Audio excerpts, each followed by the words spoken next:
Good morning, good morning, good morning. It is Sunday, the 6th of April 2025. My name is Graham Hughes, and you are watching Sunday Service on Politics Social. Big shout out to Diz and Rosie in the chat. We've also got Simon Smith in there, Gallifrey and Ren. We've got Nina Hathaway and Pete's Music. If you would like to join our friends in the chat here, all you need to do is hit that subscribe button and wait for about 30 seconds a minute, and then you'll be able to join them in the chat. So today we're going to be talking about potentially what's going to happen as a result of these tariffs that have been put on all goods going into America from everywhere, from China to McDonald Islands that doesn't have any humans on it, just penguins. So all these places now got tariffs. Let's get into it. The US is imposing 50% tariffs on 60 countries and 10% minimum tariffs on all others. China gets hit with close to 60% on some sectors. Don't forget, they're saying, it's 34%, but then there's also a 25% tariff on certain goods already coming into America from China that he's already put on. The cost to consumers in America is going to be astronomical, from AirPods to Air Jordans. Everyday goods are about to get a lot more expensive. Tariffs are effectively a tax on American consumers, and they're one of the most aggressive, evil motherfucking taxes that you could possibly put on anything, because if you are living on the breadline, having to pay an extra 50 cents for something means a lot. It means a lot. Whereas if you are super wealthy, 50 cents is nothing. In fact, $100 is nothing. And that every family in America is going to be thousands of dollars worse off because of this. And again, for the millionaires and billionaires, they would even notice. This is Brexit all over again, in that it will only affect people like you and me. It won't affect the billionaires. It won't affect the millionaires. They can continue to live as they always did. Unless people start to realize that, maybe these people don't deserve all the money they've got. Maybe they didn't work hard for that money. Maybe they were just lucky. Maybe we should take that money off them. Just saying. And if they don't want to give us the money, well, what can I say? We'll have to find other ways of getting hold of it, won't we? Anyway, so inflation is returning now to the US. Jerome Powell has warned that high inflation and slower growth are going to dominate this term of office of Donald Trump. And isn't it funny how every time the Republicans get in, so George H.W. Bush, recession, Bill Clinton got him out of recession, George W. Bush, recession, President Obama got them out of recession, Trump put them in the recession, COVID and everything, and then along comes Biden, gets them out of recession. But the problem is, as in a lot of things in life, it's all about marketing, isn't it? I heard a great line that flowers are just weeds with a marketing budget. And what happens in politics time and time again is the rich, evil motherfuckers on one side of the debate have the money to pay the big ad agencies to run psyops operations on all of us to find out, what makes us tick. And therefore you get adverts on Facebook, for your nan, because Facebook's for older people, really. And let's say that the EU's coming to take away your cup of tea. They say the EU's killing polar bears. And people go, I like polar bears. Clinton had a surplus when he left office. Yeah. Every time the Republicans get in, recession, depression, everything's fucked. And then the same in the UK, like the economy after the Tories, 14 years of the Tories, left in a terrible state. Terrible. Like, oh my God. Absolutely diabolical. We went from having one of the best healthcare systems in the world, in terms of patient outcome, patient satisfaction, and efficiency. And the Tories have just plundered it and destroyed it. The NHS will survive, but it is in a shell of its former self, thanks to 14 years of Tory governance, misrule. But they've got better marketing budget, so they can say to people, no, actually, you were better off under the Tories. You know, you were better off under austerity, Brexit, COVID, and the Trust mini budget. Don't forget, if a refuck candidate knocks on your door for the local elections next month, can you remind them that their leader, you know, Nigel Farage, can you just remember some of the shit things that he's done? Like he said about Truss's budget. He was like, this is the best budget since the mid-80s.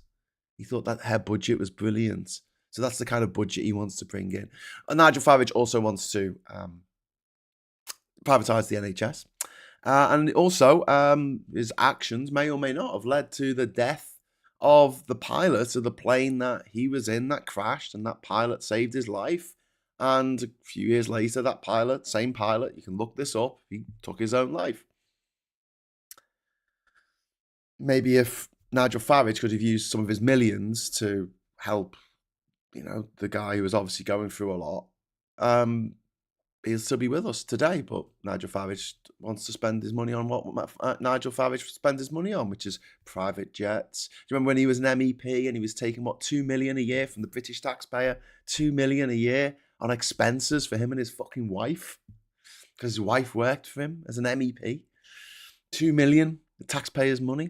Ask them when they come to the door, say, so what's the policy about having a bank account? Because I believe that's really important to your leader. He needs to have like a posh bank account that's better than the bank accounts that us plebs can have. Is that going to be like forthright of your manifesto here in Durham, for instance? Are you going to be really pushing for that whole, you know, I think that the millionaires should have their own bank accounts, and if they're turned down from that bank account, it should be front page fucking news. I'm waiting. I'm just waiting for a refuck candidate to knock on my door. Jesus Christ, and fucking feet won't touch the fucking ground. I swear. Anyway, so yeah, I'm sort of going over a little bit of what you already know, but you know, hundreds of billions have been wiped off Wall Street in days. JP Morgan now puts the risk of global recession. They put it up from 40% to 60%. It was like 0% in January, but you know, who's counting? And Trump claims that this will bring back factories and make America rich again, but economists overwhelmingly disagree. Like anyone with half a brain can disagree, because America can't make all the things it needs to function. Okay, so just imagine you've got a factory and you put all these components together to make a product, and make an American product, but all the components you don't have in America. You don't have all the components that you need to make that in America. So you need to get them from abroad. And Trump has just put these massive tariffs in. Friend and foe alike. Massive, well, apart from Russia, of course. He's put these massive tariffs in. And so it's going to cost more to make things in America. So what's the rest of the world going to do? Well, we'll come to that. US manufacturers hasn't returned in previous tariff rounds. In fact, jobs shifted to even cheaper regions or were lost completely. It's not going to make America rich again. It's going to, you know, it's going to fuck things up for most average Americans. But most of average Americans think that Trump is amazing. So let's see what happens. It's a cult. Will they drink the Kool-Aid? I think they already have. China is retaliating hard with 34% tariffs slapped on US goods. There's going to be a rare earth export ban to America, and also monopoly investigations on DuPont, and they've blacklisted 11 US firms. Yeah, so America's not going to be selling much to China. Shein and Temu now lose their duty-free status, cutting a key pipeline to cheap consumer goods. And Xi's dual circulation strategy, internal self-reliance, is going to kick into gear. China is ready to wait this out. They've been preparing for this for a long time. They've been preparing for this since Trump's first presidency. America hasn't. America is not ready for this. America is not ready for this. Again, going back to Brexit, it's like us thinking that it's going to fuck up the EU more than it's going to fuck us up. And the EU's like, whatevs. Trump didn't decide this in consultation with experts. It was a last-minute, ego-driven rose garden stunt. His team leaked that, in his words, he doesn't give a fuck about fallout. He just wants chaos. There's growing suspicion this is part of a strategy to purposely crash the system, provoke unrest, suspend elections, and declare himself dictator for life. growing suspicion from me, anyway. So let's have a look at what happens next in the rest of the world. But first of all, I'd just like to read a couple of things. JD Vance probably wants to pick up a penguin, only if it's shaped like a couch. Rachel says, can I add you to my recommendations as the best tea lady along with the government of Bank of England, Scott? Okay, Rachel. We've got Anne saying, yeah, first you build the capacity, then you put the tariffs on to protect the products. He's doing it back to front part for the course for him. Yeah, Anne. Put tariffs on stuff that you make. In the UK, we could put tariffs on cars. We can put tariffs on beef. We can put tariffs on lamb. We can, these exports that we have, we can put tariffs on. We can put tariffs on seafood if we like, if we want to protect the fisheries. And that'll stop foreign goods coming over here and undercutting our domestic suppliers. But if we don't make those things, what's the frickin' point? And also, in order to make certain things, we have to get them in cheaper, the component parts, because we don't have much lithium in this country. We don't have it set up in any kind of scale. We don't have any coltan. We don't have these minerals that need to go into electronic products, semiconductors, etc. We don't have them. So we need to get them from abroad. So what's the point of making them more expensive for us to buy? Because make no mistake, a tariff is a tax. It's a tax paid by the American consumer. And it's going to be incredibly, incredibly regressive, because an extra few dollars on the price of your groceries not going to be noticed by the rich metropolitan elite, the rural elite, the chain smoking, sister fucking, coke snorting, ketamine addicted, uber rich, you buy terrible artworks and have no taste in architecture and just build shite and gild it with gold, and it just looks fucking awful and tacky and tasteless and dreadful, just as tacky and tasteless and dreadful as they are. They're not going to feel it. They're not going to feel it at all. A few dollars extra on my groceries. But if you're average American, $50 extra on your groceries each week, fucking hell, you can't absorb those costs. Especially if you're working 3 fucking jobs just to pay the rent. And Trump's gonna made it worse to try and fuck over the poor people, and then, well, not even poor people, just everyone who's not a millionaire. And then people are gonna riot. Of course they are, because they're dying, they're starving, that their children have died of easily preventable diseases, like it's some fucking fucked up developing nation in the 1950s. Do you know what I mean? It's like, I'm sorry, but like, this is what's gonna happen. And then there's gonna be riots, and he's gonna use that as an excuse to bring in martial law. Suspend elections. That's how he's not going to win a 3rd term. He doesn't need to. Just to suspend elections. Rosie, thank you very much for the £5 super chat. First super chat of the show. Thank you, Rosie. You're amazing. Hello, Graham. Do you think there will be American Great Depression, but worse than the 1930s? Yeah. I think there will be, and I think that there's going to be. It's going to be a hell of a shock for the rest of the world. And we'll talk about this now. 1.6 trillion euros of transatlantic trade between the EU and the US is now at risk. Europe faces a 20% blanket tariff plus 25% on steel, aluminium and cars. The estimated hit to GDP is going to be 0.3% over 2 years. EU retaliation is going to be in 2 stages from mid-April. Tariffs come on Harley Davidsons, jeans, peanut butter and bourbon again. This is what they did back in 2003 when the knobhead George W. Bush, also a Republican, also a Nepo baby, also a knobhead, he brought in tariffs against the EU, and they were like, well, we'll just put things on the red stuff we get from red states. And in May, there is going to be retaliation on US digital and financial services where the US has a trade surplus. And here's the thing, right?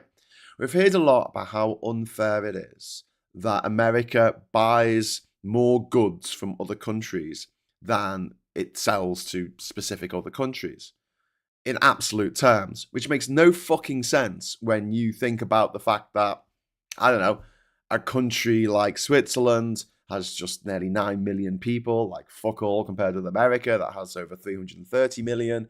And like, how are the people of Switzerland supposed to buy as much stuff as people in America? But here's the thing, that's just goods. There's also trading services, okay? And that's your digital services, your Facebooks, your Amazons, all that kind of shit. And then the apparatus behind it with Amazon. and also finance. Like New York is the finance capital of the world. It's where people trade in stocks and shares on the Nasdaq and the Dow Jones, S&P, all that kind of stuff, right? America runs a surplus on that, a massive fucking surplus. So we spend more money in America than on American stuff, American services, than they spend on British services. So looking at it in the whole, goods and services, America's sitting pretty, and it's one of the reasons why it's the richest country in the world. And while that fat orange dictator, Mango Mussolini, apricot Adolf motherfucker in the White House right now, while he's going on about this is a rapist, this is a man who was found by a court of law to have raped a woman because he said he didn't do it. She said that he did. It went to a court of law, and the court of law deemed on the balance of evidence that he did. And then he accuses you and me and all the countries that aren't America of raping America. That's what we've done, according to Donald Trump. He can fuck off so much. He can fuck the fuck off. I know I'm supposed to be a bit more laid back on a Sunday. Supposed to be a little bit more of an in-depth look at stuff, but Jesus Christ. That man can get to absolute fuck. Ursula von der Leyen in the EU wants to act from a position of strength, but to try and avoid escalation. France, Italy, and Ireland opposed retaliation on bourbon because Trump has threatened 200% tariff on European wine. China has responded faster and harder than the EU with the 37% retaliatory tariffs, ban on exports of rare earths, and it's investigating US firms. Now, when I say it's banning rare earth materials, this isn't just stuff that's dug out the ground or mined or quarried in China. This is also in places around the world, most notably in countries in Africa, where China has a presence and it owns the mines. It owns the mines, it owns the roads that go to the docks, it owns the docks that put the things on the boats, and the boats are owned by China, and that those raw materials are taken out of an African country, say Congo, and taken to China. And that's China's now. They have it, it's theirs. And they've said America can't have any of these rare earth materials, metals. So here's the thing, right? If minerals even. So here's the thing, if America did want to bring back manufacturing and wanted to manufacture, say, an iPhone in America, not only are they going to have to pay an extra, 34% or whatever it is on those rare earth minerals if they bring them in, China might have banned them completely. So they just can't get hold of any of this shit except from somewhere where it is super duper expensive because there's no supply lines set up. One of the things that I find when I talk to dickheads, I mean, just anyone who's right-wing, votes for Brexit, votes for the Tories, they're all, to a man, dickheads. And the reason being, they don't understand logistics. They don't understand complex systems. And, not their fault. I get it.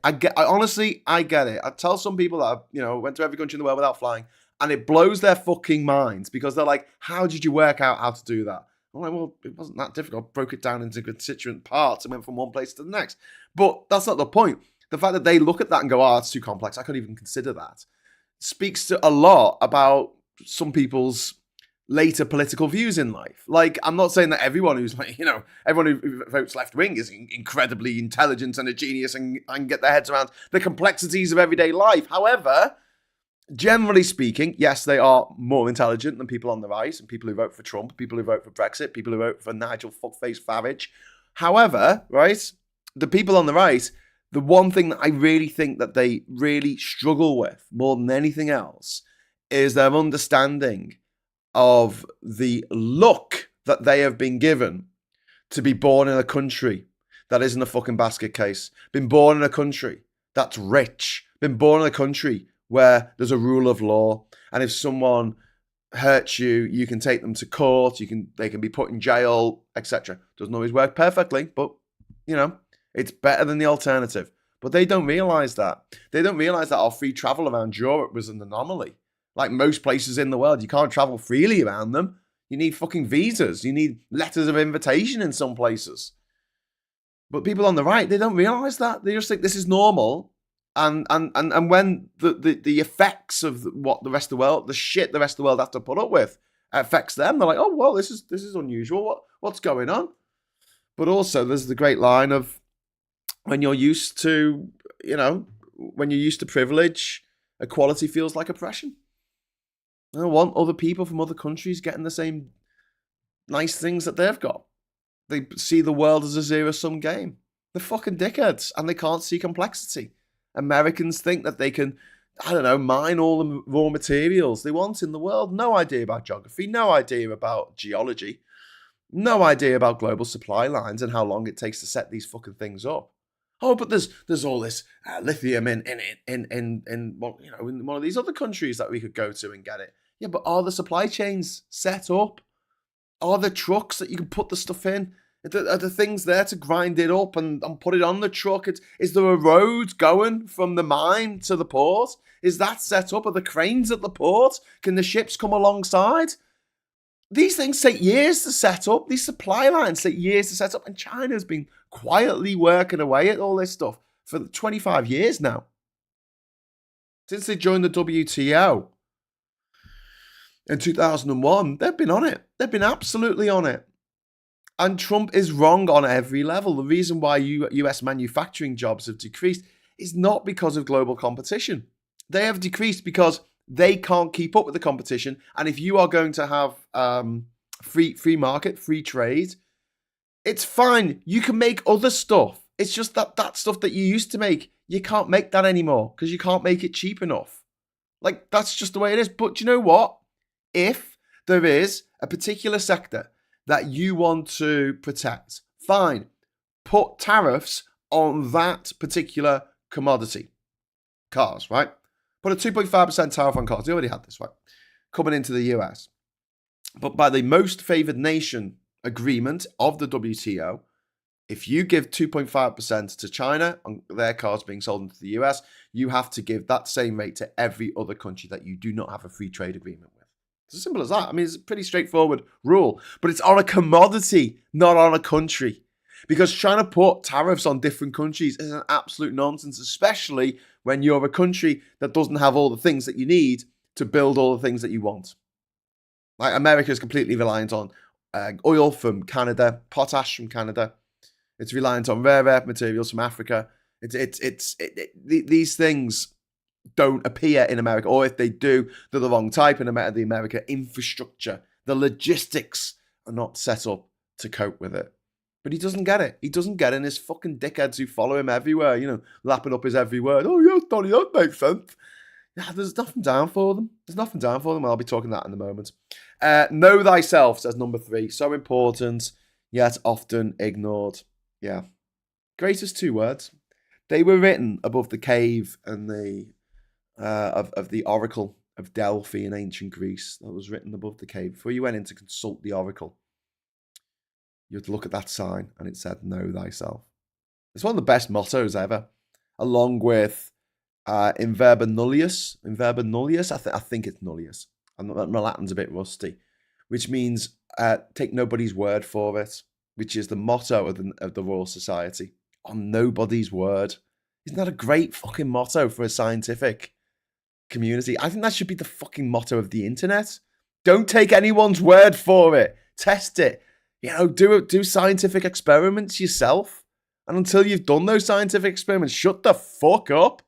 I'm sick of how many people are now like amateur economists and amateur geologists and amateur fucking astrophysicists, and you're just going on the internet and reading this bullshit every fucking day. One of the reasons why April the 1st is one of my favourite days of the year, because it's the only fucking day in the entire year that people think critically about what they read on the internet. All the other days, it's just credulity fucking city, where they go, oh yeah, that sounds about right, yeah, I could believe that, yeah, that's the kind of thing they do. Fuck me. Anyway, so China is going to benefit geopolitically from this. We've already seen them having meetings with South Korea and Japan. Look, anyone who studies history knows how monumental that is. China has had a meeting with South Korea, who have also had a meeting with Japan, and all three of them were there. You have to understand the depths of the historical animosity between these three countries, okay? In the Second World War, the Korean Peninsula was invaded by Japan, and they brutalized the population. They did rape and pillage on a biblical scale.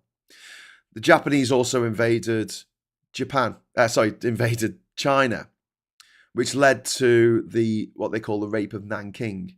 It is a city in China where what the Japanese were doing was so horrific.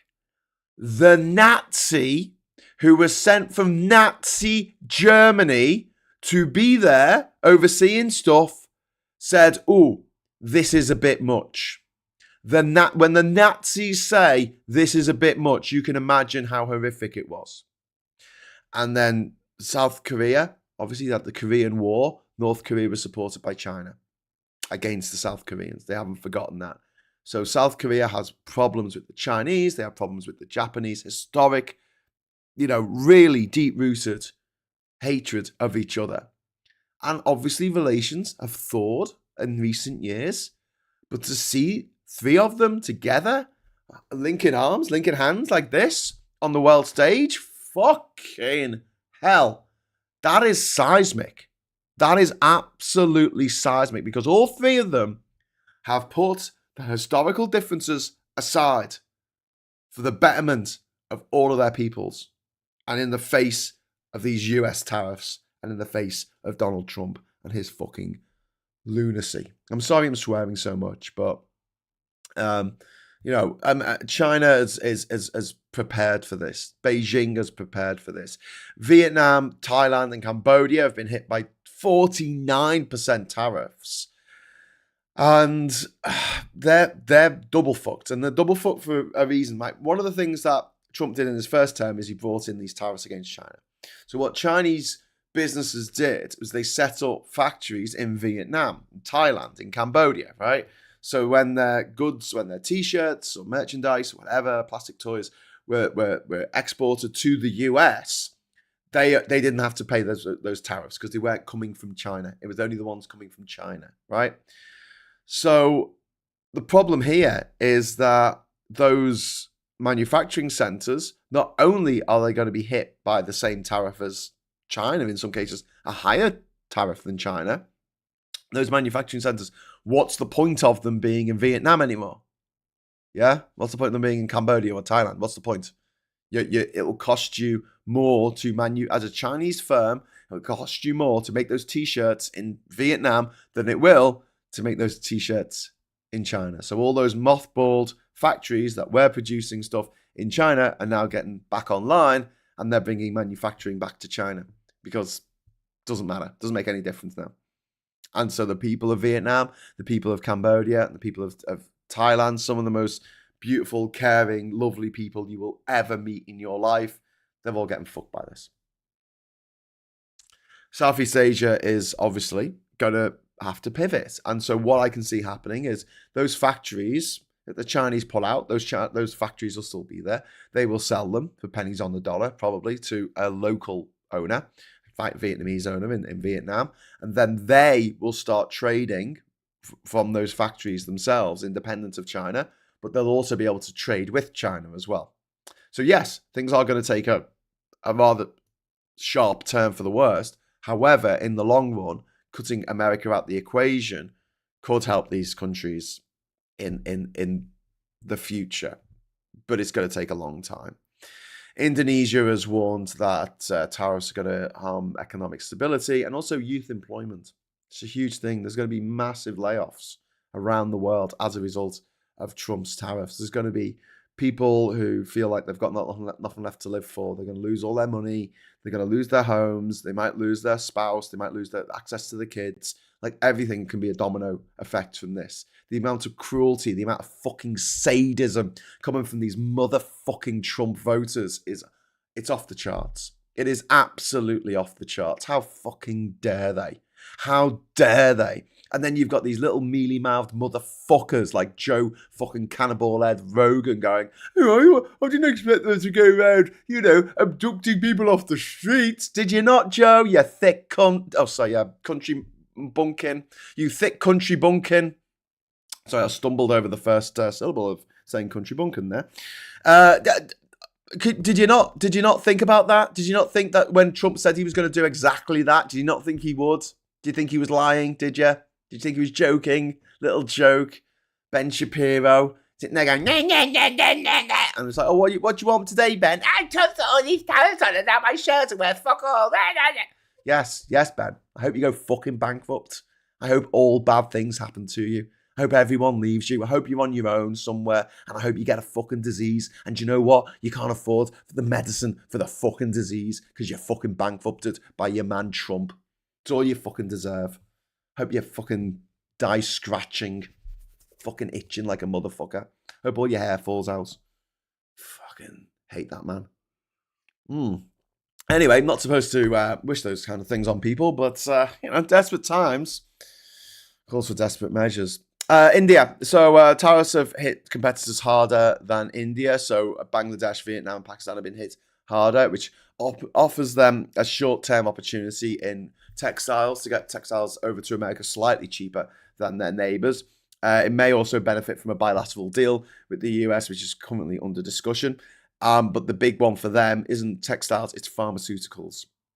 And apparently, because I was talking the other day about how these lots of generic medicines are actually made in India for the American market, but apparently pharmaceuticals and energy products have been largely spared from these blanket tariffs. So, it's not there on everything.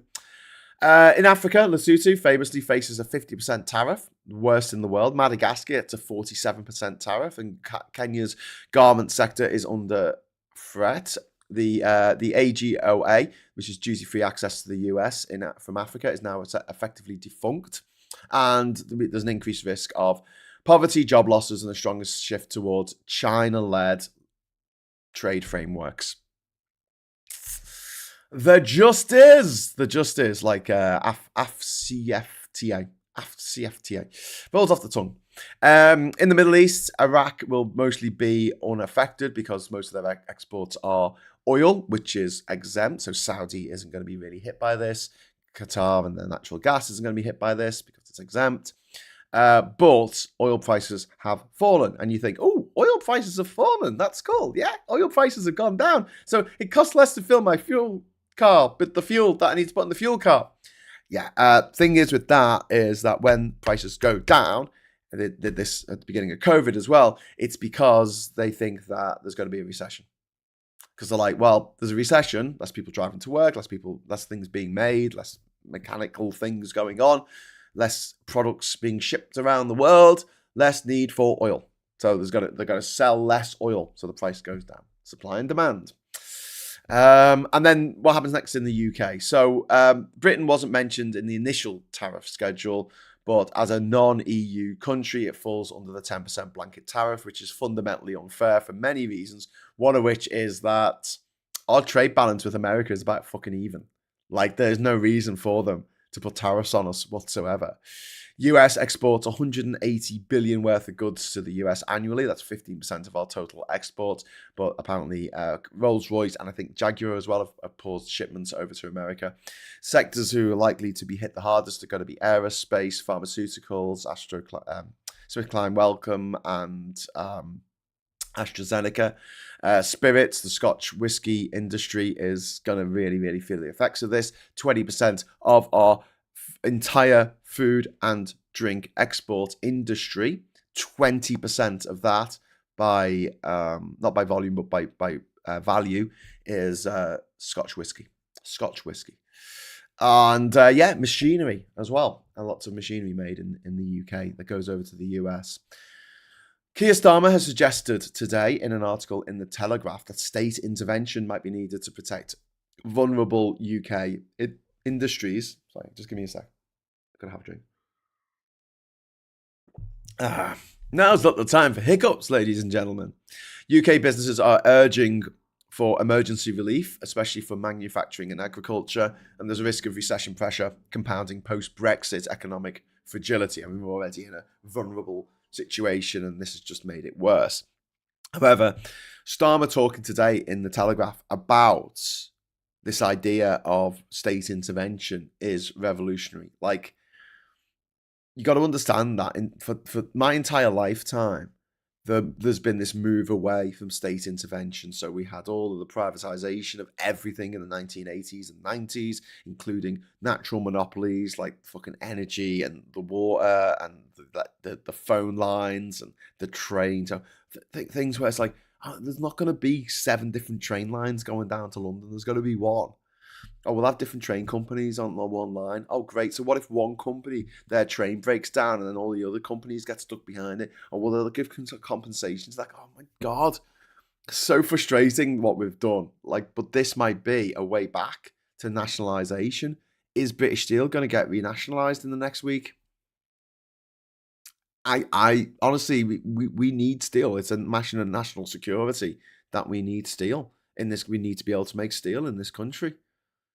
And they're talking about closing down the furnaces in Scunthorpe, down in Wales, in Port Talbot. They seem to be reeling from one crisis to the next. It might be time to just bite the bullet and say, right, we're nationalising it. That's it. We need to make steel, even if we have to operate it at a bit of a loss. We're going to do it, which would be fantastic for the steel workers in this country, and also be fantastic for sovereignty in this country. If we're bothered about our sovereignty, which I don't think the people who voted for Brexit are really bothered about the sovereignty at all. They don't really know what it means. Otherwise, they would be up in arms about the fact that the Tories wouldn't allow farmers to put a wind turbine on their own land if one person objected to it. They can now. Farmers, put a wind turbine on your land and you get 50 grand a year for doing that. Just having it on your land. You know that field that you don't use? Put a fucking wind turbine on it. Come on, do it. Do it. But yeah, and producing our own energy.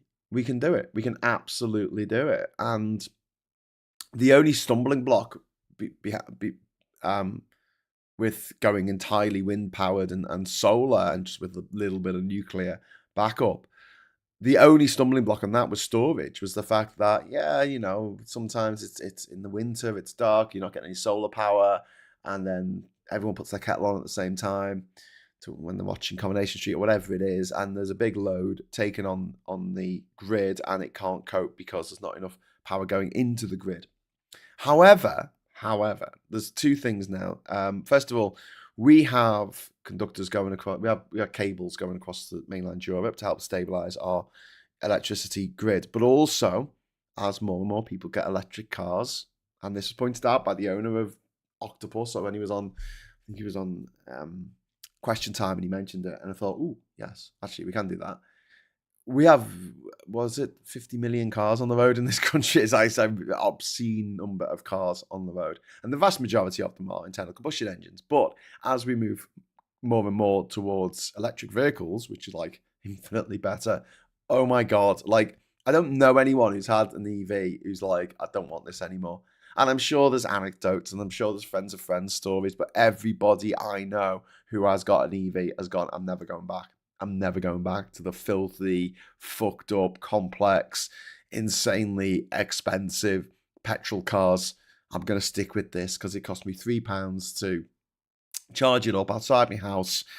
Octopus Smart Tariff, £3 to charge your car, and you can get a family of 4. You get a family of 5. Get a family of 5 from Durham to Liverpool for £3 in your electric car. I mean, come on, please. I'm not even going to argue this. People go, oh, but they use as much materials from around the world, and it uses CO2 to do this and that. I don't give a fuck. £3. It's my argument. All right, just wins. Can't beat that. Anyway, so the idea would be that you would use the batteries in all of these cars around the country when they get plugged in at night to spread the load out around the nation. So, you need to take energy out of people's cars that they've paid for. You give them money back. So you can plug your car in, and instead of it costing you £3 to charge it up, you might actually make £6 overnight. And then getting to Liverpool in the car would actually make money. Should be fantastic. This idea that all our cars are going to be robo-taxis or something is absolute bloody nonsense, especially Elon Musk talking about it. And that's how you would make some passive income. I prefer the idea of just plugging it into the grid. And if necessary, yeah, you can use my battery as storage. Give me a few quid for that. Thank you very much. Long-term strategy. I was going to mention about Keir Starmer, state intervention.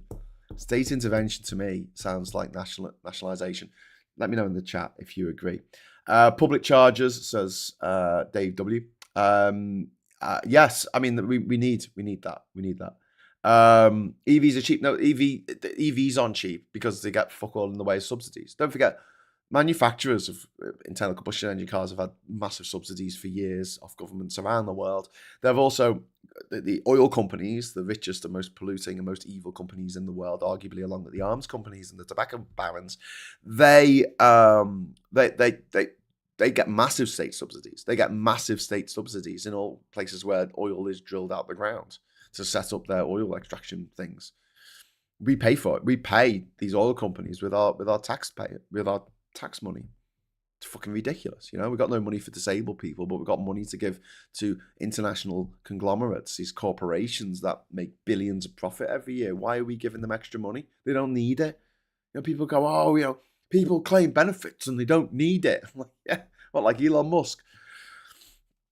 Anyway, so UK is currently seeking exemptions through diplomatic negotiations. It's doubling down on EU ties, so we're talking about getting closer to the EU, but also talking about CPTPP membership, which I think that's ridiculous. I think that's a red herring. I mean, the amount of extra trade that's going to bring in is minimal at best, but there's going to be a lot of cheap stuff, I guess, that was supposed to be going to America and isn't going to America right now. That might end up getting dumped here, which is great for the consumer over here because it means we can afford more things, but it'll be bad if they're dumping things that we actually make in this country, which is why we have tariffs. It's against things that we make in this country to keep the domestic industry in that country going. That's what we need to do.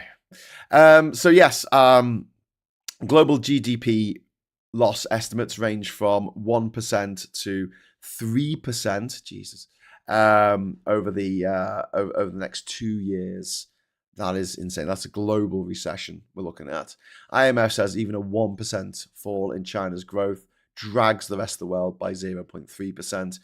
And the US tariffs on 60 countries means the collapse of the WTO-led multilateral trade order. So they've destroyed the WHO, they pulled out the WHO, now they're trying to destroy the WTO as well. All these international laws and things. Okay, so now I want to just talk a little bit about what I would do, right? Because I'm a motherfucker. I've got to tell you, I don't give a fuck. I would fuck America as hard as they've fucked us. In fact, I'd fuck them harder because I'm a vindictive little twat like that. Okay, so just stay with me. Here's what I would do, right? You don't like international law. Don't want to be part of the ICC. Don't want to be part of the WTO. Don't want to be part of the WHO. Okay. Cool. Let's do this. Let's do this dance. If you don't think that international law is important, then we're just going to copy and paste all of your big websites. We're going to have our own Facebook. We're going to have our own Twitter. We're going to have our own Blue Sky. We're going to have our own Snapchat and Instagram. And what we're going to do in order to get those is we are literally going to copy the code. We're going to copy the code off your websites and we're going to use it. And we're going to call it Britta. So it's like Twitter, but it's called Britta. And it's run out of Britain on British servers in this country. And then when they come along and say, oh, hang on, you violated copyright laws, we'll say, sorry? What was that, America? Is that an international law? Oh, I thought there weren't any international laws anymore. I thought treaties meant nothing.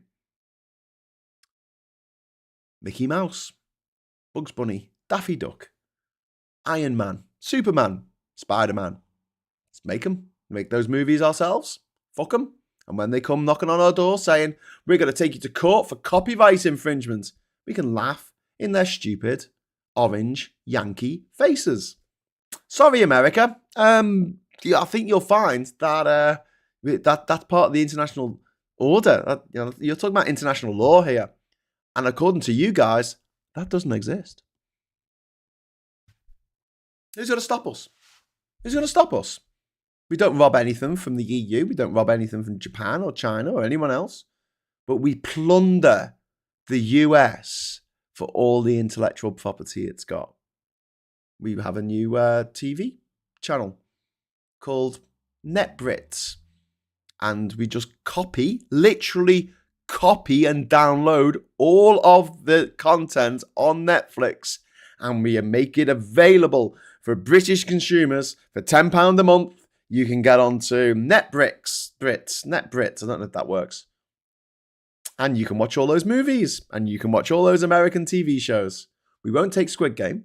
We won't take things from, other countries other than the US. We won't take Canadian shows or Mexican soap operas. No, we won't take them. But everything American, we'll have that, thank you. And we'll charge people in this country to watch it. And we'll keep the money here, thank you very much. Doesn't go to Netflix, doesn't go to Warner Brothers, doesn't go to Disney. You don't get it. You don't get any of that money. We're going to take all your IP and we're going to make our own things. Or even just copy. We're just going to pirate. We're going to become privateers. We are going to the difference between a pirate and a privateer is that a privateer is a pirate who has what's it called? There's a thing that is given to you. It's a document by the king of letter of marque. That's it. Because it's a joke. Like, what's a pirate's favorite letter? And people go, R, and you go, you say, you think it's R, but it's actually the C. And then someone says, no, the favorite letter is a letter of marque, which says that they're not a pirate, they're a privateer, which is they're working for the British Crown to steal things from other countries. Let's do it. Why the fuck not? Tell me in the chat why we can't do that. Just to fuck them. Just to fuck them. No more Disney Plus, no more Netflix, no more Amazon Prime, because we're just going to copy everything. We're going to copy everything. Why don't we just copy Amazon and take over their warehouses and say, right, okay, thanks for all the stuff. So long and thanks for all the fish. We're just going to have a state takeover. And they'll say, you can't do that. That's against international law. To which we go,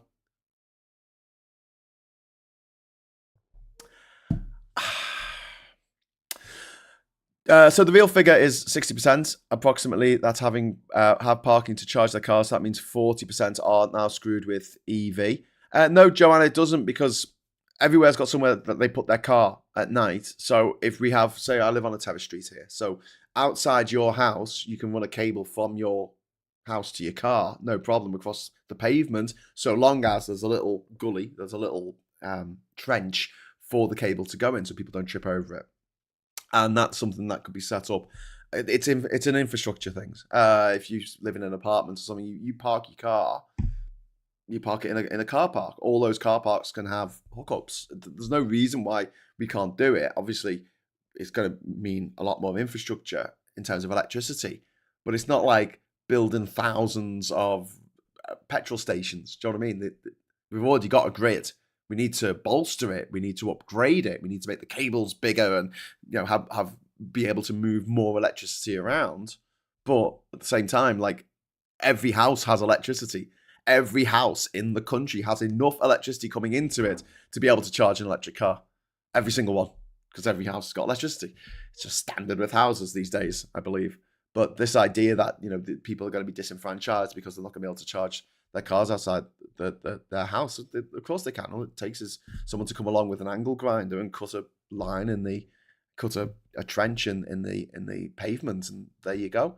There are going to be some places where you can't park outside your house, and they'll have to be set up in ways where you have a charger at the side of the road. They already have it in places in London. You just have a charger at the side of the road and you just plug into that. And that could be your charger because you have an account and say, right, this is, are you using a public charger? Maybe you have to pay a little bit more for that, but because you've got an account with Octopus or whoever supplies that charger, you get a lower rate. And that's the way it's going to work, I think. But yeah, everywhere has electricity. It's power delivered to your vehicle at the speed of light. instead of it taking a year to get from Angola to get across the ocean, to get processed, to get refined, and put in a truck, and then taken to a petrol station, and pumped into the ground, and then taken out the... Anyway, what else have we got? Graham has gone all techno-privateer. Yes. Yeah, the privateer bay. Why not? Why not? America is not applying itself to international norms or laws. So I say, fuck them. This is what I want to see going forward. The reason to do it is quite simple, not just the US. No country would trust us anymore. What? That we stole all the stuff from America? I think it would encourage other countries to do the same. Why are we still giving money to America when they've screwed us over? Why are we giving money to America that has accused us of rape? Fuck that, I say. No, don't, mate. This is the consequences of your actions. Graham, I read my next statement where I covered that. The reason to do it, I missed it. Sorry. Your brilliant ideas, Graham. Oh, thank you. But don't charge £10 for our NetBrit version. Cheapest now is £6 a month. Yeah, okay, whatever it is. I mean, £5 a month. And you get access to... Well, I mean, you could make it even cheaper than that because we're not actually going to make any... We don't need to make it. We just copy it. We just copy it off America. You know, the latest big release that comes out in the cinema that they've spent $320 million dollars on, and we just put it on our TV for everyone to watch on fucking terrestrial. Just put it on the BBC instead of EastEnders. That nice. And they're like, you can't do that. Copyright. What about the copyright laws? Copy wrong, more like. So we have a special exemption that says we're not allowed to, steal other people's IP from other countries except for the US, and we can do what the fuck we like. And you might think, well, they'll do it to us. They'll steal all our IP. There'll be all these American movies made about Frankenstein and Dracula and Sherlock Holmes and Harry Potter and Lord of the Rings and James... Oh, yeah. Oh, well. Never mind. Danny says, that's why I bought a Linux computer months ago. F it. Yeah, indeed. What do pirates pay for their gold earrings? A buccaneer. Oh, Jez. I like it. We're all privateers now.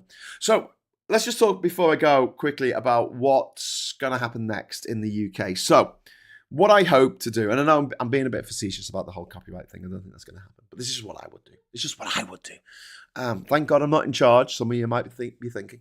But yeah, realistically, we are going to have to find ways of getting exemptions for certain industries. Because people are saying this lie about, good job we're not in the EU because we'd have to pay 10% more than we would have to, because the EU's been getting charged 20% on its tariffs, whereas we're only getting 10%. It's like, oh yeah, Brexit bonus. But as always, the devil is in the detail. Just like when these Brexiters lied to us about the fact that we couldn't have developed a vaccine against COVID if we were still part of the EU, which we totally could, because when we developed it, we were still technically a part of the EU. We had no voting rights, but we had to follow along the rules and regulations of the EU for almost a year after the declaration of us leaving the EU in January 2020. We had to follow all the laws and rules of the EU still. We were still under the jurisdiction of the European Court of Justice. And we still got those out. And now the new lie is, good job we left the EU, otherwise we'd have higher tariffs. What's our biggest one commodity that we sell to the US? It's cars. And what's the tariff on cars? 25%. What's the EU's tariffs on cars? 25%. Or the tariff on EU's cars. So yeah, great, cool, groovy. The biggest product that we that we sell, our biggest export to America. Yeah, that's not 10%. That's 25%. It's the same as the EU. However, if we were part of the EU, we would have a lot more muscle than we do. We have fuck all muscle at the moment because our economy is really weak as it is. It hasn't grown since 2007.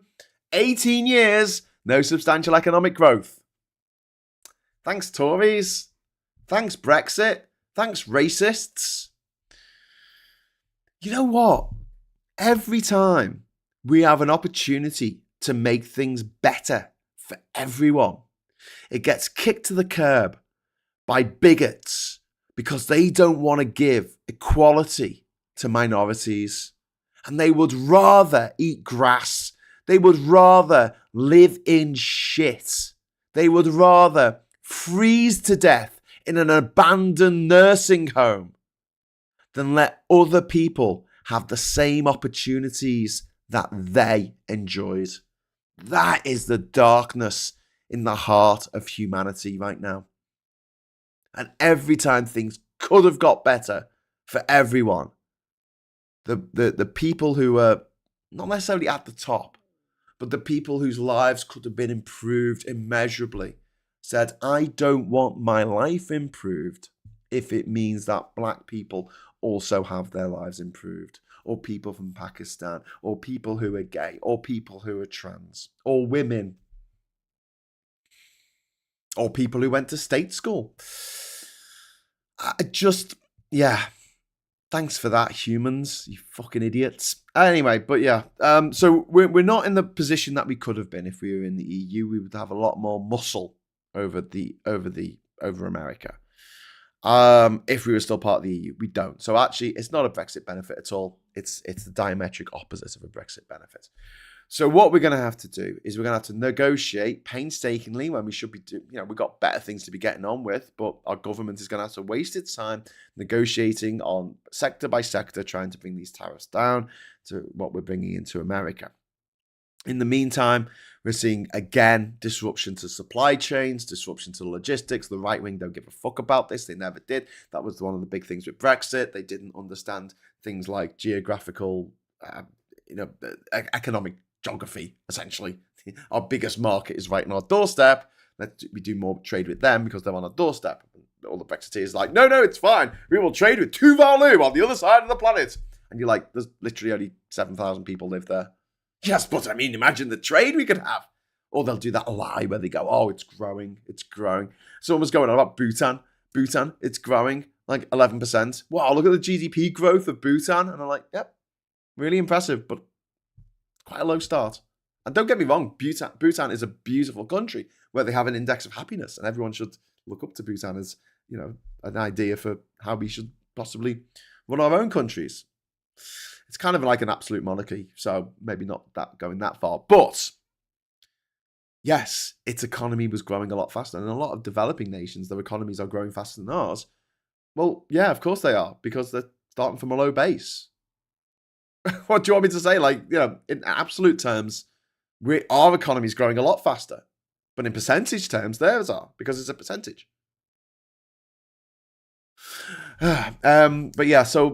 But what we can do as well as these negotiations is look at our own industry and look at what we need to do in order to support our industries through this, because this is another COVID-style crisis.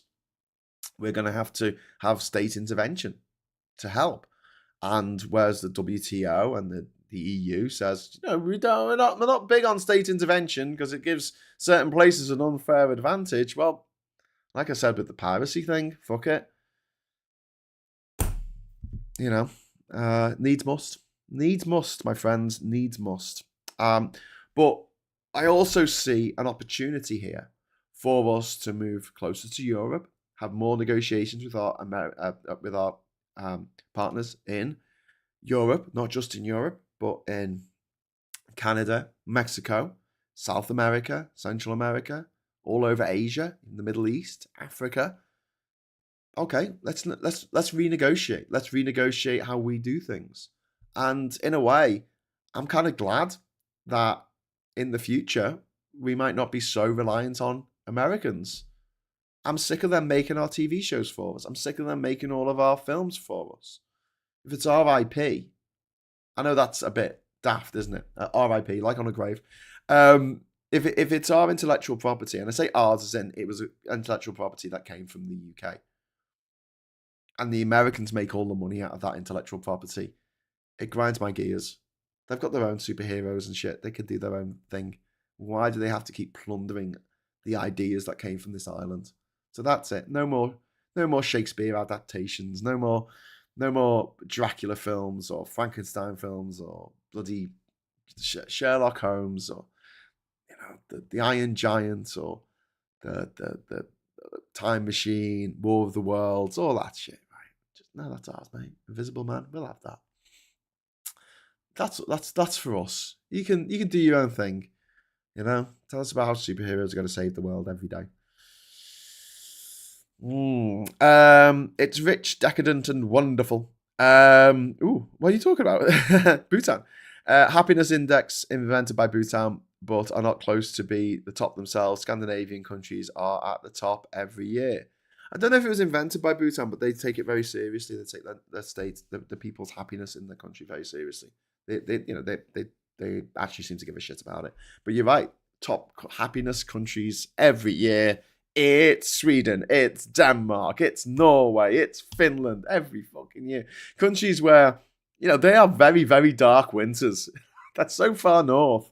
I mean, light summers, but very, very dark winters. They have shit weather, all things being equal. But, they have built themselves a really decent society. And although the same clowns and dickheads are at work trying to unravel the happiness of these places by blaming everything that's bad on immigrants, or blaming everything that's bad on minorities, as these horrible little bastards like Donald Trump and Nigel Farage and Boris Johnson will always try and do.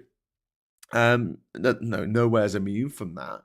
But on a scale of understanding the world, the emotional language of places like Finland and Sweden and Norway and Denmark are just, I don't know, they just seem to be content with their place in the world.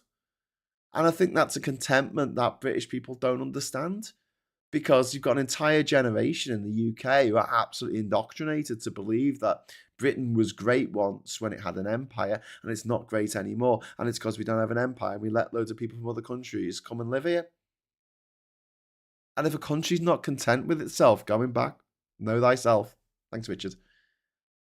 Know thyself. America is not content with being the richest and most powerful nation on earth.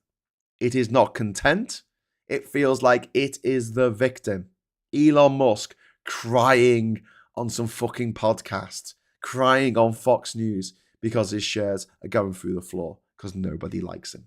And no one likes his shitty, falling apart, glued together products. But yes, question I'm allowed to answer you. Bhutan was, last time I looked, the only country that absorbed more CO2 than it emitted, a carbon sink. Yeah. They don't build much stuff out of concrete there, which has a huge, huge impact on the environment. Jez says, it's almost as if high taxation but high public service standards make life better or something. Well, yeah. I mean, we pay more tax. We pay more tax because we end up paying more down the line through stealth taxes, through having to pay to get ahead of the line to be seen in a hospital, or you have your kids get a decent education, or, that's extra taxes. Well, I don't understand why these rich dickheads wouldn't rather pay £6,000 a year extra so that both their kids can go to a good state school that's got really high standards, than spend £60,000 a year sending two of them to private schools. I don't get it. It's cheaper. It's better. They'll mix with people from different backgrounds. Less incestuous. The United States of angst. Yeah. Sandra, yeah. They're not happy. Richest and most powerful country in the world. And they're not content with that. And it goes back to this famous line by Kurt Vonnegut, who was talking to Joseph Heller, was it? And they were talking about this millionaire whose house they were at, and saying, doesn't it bother you that this guy has so much money? And Kurt Vonnegut said, no, I've got something that this man will never have. Despite all of his money, despite all of his riches and all of his artworks on the wall and sculptures and this huge mansion that we're having a party in, he said, I've got something that he'll never have. Enough. And that's it. Go back to the cave. Go back to the cave in Delphi. What does it say? You don't even have to go in. You don't even have to talk to the oracle. Just do what it says on the cave door. Know thyself. Don't worry, we can grow concrete. That's number 3. It's all called hempcrete. So are you pulling is that Mike Graham said that we could grow concrete? I think you're talking about hemp, but yeah. He thought we could grow concrete. Bless him. Bless that little horrible bigoted racist. They wouldn't want to contaminate their special ones mixing. Yeah. Skimming live chat now, and oh my god, food eggy porn. What? I have no idea what that's all about, MC. Maybe I didn't read everything properly.